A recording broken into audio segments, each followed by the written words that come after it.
حدیث مبارکہ میں لا تقوم الساعہ، اس وقت تک قیامت قائم نہیں ہو سکتی حتیٰ یقال فی الارض اللہ اللہ، حتیٰ کہ زمین میں کوئی ایک بندہ بھی اللہ اللہ کہنے والا ہوگا۔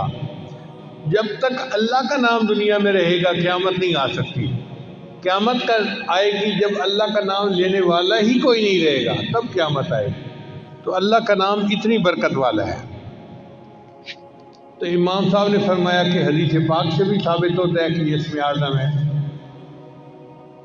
آگے سوال پوچھنے والے بھی فقہا تھے، عالم تھے، ان کا نہیں جی کوئی سکہ بند دلیل دیں کہ بندہ کا دل مطمئن ہو جائے۔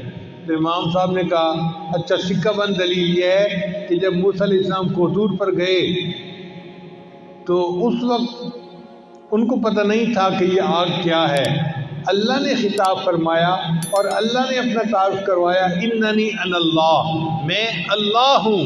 اگر کوئی اور نام اس میں اعظم ہوتا تو اللہ اس نام سے اپنا تعارف کرواتے۔ اللہ نے تعارف میں کہا کہ میرا نام اللہ ہے، اس کا مطلب ہے کہ یہی اس میں اعظم ہے۔ اب یہ ایسی دلیل تھی کہ سب علماء نے مان لیا کہ واقعی اللہ کا نام اس میں اعظم ہے۔